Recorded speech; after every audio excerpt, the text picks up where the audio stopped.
সংসারী ভক্ত ও ত্যাগী ভক্ত সম্বন্ধে ঠাকুর শ্রী রামকৃষ্ণ বলছেন, সংসারীদের ঈশ্বরানুরাগ ক্ষণিক।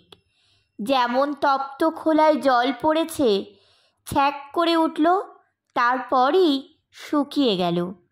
সংসারী লোকদের ভোগের দিকে মন রয়েছে, তাই জন্য সে অনুরাগ, সে ব্যাকুলতা হয় না। একাদশী 3 প্রকার। প্রথম, নির্জলা একাদশী, জল পর্যন্ত খাবে না। তেমনি ফকির পূর্ণত্যাগী, একবারে সব ভোগ ত্যাগ। দ্বিতীয়, দুধ সন্দেশ খায়। ভক্ত যেমন গৃহে সামান্য ভোগ রেখে দিয়েছে। তৃতীয়, লুচি ছক্কা খেয়ে একাদশী, পেট ভরে খাচ্ছে, হলো 2খানা রুটি দুধে ভিজছে, পরে খাবে। লোকে সাধন ভোজন করে, কিন্তু মন কামিনী কাঞ্চনে, মন ভোগের দিকে, তাই সাধন ভোজন ঠিক হয় না। হাজরা এখানে অনেক জপ তপ করত, কিন্তু বাড়িতে স্ত্রী, ছেলে পুলে, জমি এইসব ছিল। কাজে কাজেই জপ তপও করে, ভিতরে ভিতরে দলাদলিও করে। এসব লোকের কথা ঠিক থাকে না। এই বলে মাছ খাবো না, আবার খায়। টাকার জন্য লোকে কী না করতে পারে, ব্রাহ্মণকে সাধুকে মোট বহাতে পারে। সন্দেশ পচে যেত, তবু এইসব লোককে দিতে পারতুম না। অন্য লোকের হেগো ঘটির জল নিতে পারতুম, এইসব লোকের ঘটি ছুতুম না। হাজরা টাকাওয়ালা লোক দেখলে কাছে ডাকত, ডেকে লম্বা লম্বা কথা শোনাতো। আবার তাদের বলতো, রাখাল টাকাল যা সব দেখছো, ওরা জপ তপ করতে পারে না, হো হো করে বেড়ায়। আমি জানি, যদি কেউ পর্বতের গুহায় বাস করে, গায়ে ছাই মাখে, উপবাস করে, নানা কঠোর করে, কিন্তু ভিতরে ভিতরে বিষয়ে মন, কামিনী কাঞ্চনে মন, সে লোককে আমি বলি ধিক।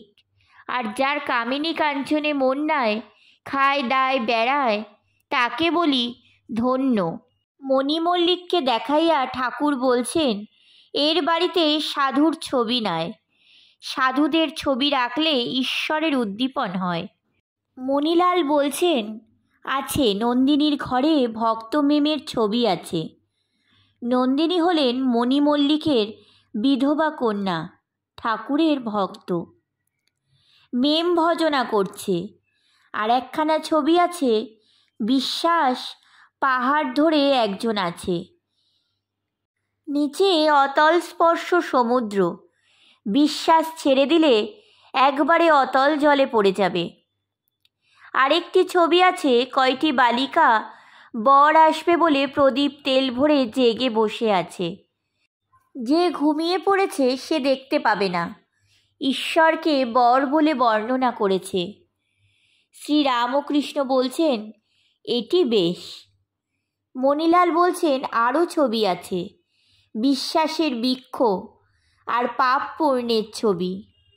শ্রী রামকৃষ্ণ ভবনাথের প্রতি বলছেন, বেশ সব ছবি, তুই দেখতে যাস। কিছুক্ষণ পরে ঠাকুর বলিতেছেন, একবার ভাবি, তখন ওসব ভালো লাগে না। প্রথমে একবার পাপ পাপ করতে হয়, কিসে পাপ থেকে মুক্তি হয়। কিন্তু তার কৃপায় একবার ভালোবাসা যদি আসে, একবার রাগ ভক্তি যদি আসে, তাহলে পাপ পূর্ণ সব ভুল হয়ে যায়। তখন আইনের সঙ্গে শাস্ত্রের সঙ্গে তফাৎ হয়ে যায়। অনুতাপ করতে হবে, প্রায়শ্চিত্ত করতে হবে, এসব ভাবনা আর থাকে না। যেমন বাঁকা নদী দিয়ে অনেক কষ্টে অনেকক্ষণ পরে গন্তব্যস্থলে যাচ্ছ, কিন্তু যদি বন্যে হয়, তাহলে সোজা পথ দিয়ে অল্পক্ষণের মধ্যেই গন্তব্যস্থলে পৌঁছানো যায়। তখন ড্যাঙ্গো হাতেই 1 বাস জল। প্রথম অবস্থায় অনেক ঘুরতে হয়, অনেক কষ্ট করতে হয়। রাগ ভক্তি এলে খুব সোজা। যেমন মাঠের উপর ধান কাটার পর যেদিক দিয়ে যাও, আগে আলের উপর দিয়ে ঘুরে ঘুরে যেতে হতো, এখন যেদিক দিয়ে যাও। যদি কিছু খড় থাকে, জুতো পায়ে দিয়ে চলে গেলে আর কোনো কষ্ট নাই। বিবেক, বৈরাগ্য, গুরুবাক্যে বিশ্বাস এসব থাকলে আর কোনো কষ্ট নাই। মণিলাল ঠাকুর শ্রী রামকৃষ্ণের প্রতি বলছেন, আচ্ছা, ধ্যানের কি নিয়ম? কোথায় ধ্যান করতে হয়? ঠাকুর শ্রী রামকৃষ্ণ বলছেন, হৃদয় ডঙ্কা পেটা জায়গা। হৃদয়ে ধ্যান হতে পারে, অথবা সহস্রারে। এগুলি আইনের ধ্যান, শাস্ত্রে আছে। তবে তোমার যেখানে অভিরুচি, ধ্যান করতে পারো। সব স্থানই তো ব্রহ্মময়, কোথায় তিনি নাই? যখন বলির কাছে 3 পায় নারায়ণ স্বর্গ, মর্ত্য, পাতাল ঢেকে ফেললেন, তখন কি কোনো স্থান বাকি ছিল? গঙ্গার তীরও যেমন পবিত্র, আবার যেখানে খারাপ মাটি আছে সেও তেমনি পবিত্র। আবার আছে এই সমস্ত তারই বিরাট মূর্তি। নিরাকার ধ্যান ও সাকার ধ্যান। নিরাকার ধ্যান বড়ই কঠিন। সে ধ্যানে যা কিছু দেখছো শুনছো লীন হয়ে যাবে।